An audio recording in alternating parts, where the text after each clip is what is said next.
প্রায় 3টা বাজে। হযরত সৈয়দ জিয়াউল হক মাইজ ভান্ডারী রহমতুল্লাহি আলাইহি হঠাৎ বললেন, ফৌজদারহাট সমুদ্র সৈকতে যাব।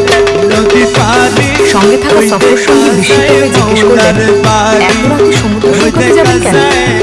হযরত সৈয়দ জিয়াউল হক মাইজ ভান্ডারী রহমতুল্লাহি আলাইহি জবাব দিলেন, সমুদ্রের ঢেউয়ের কলকল, যুগযুগ ধ্বনিতে লা ইলাহা ইল্লাল্লাহের জিকির হচ্ছে।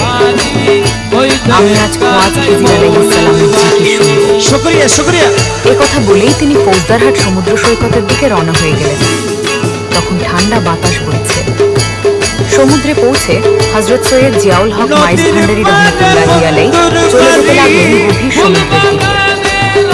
একসময় তিনি চোখের দৃষ্টিসীমার বাইরে চলে গেলেন। প্রায় 1 ঘন্টা পরে তিনি ফিরে এলেন। তারপর তার সফর সঙ্গী অবাক হয়ে দেখলেন হযরত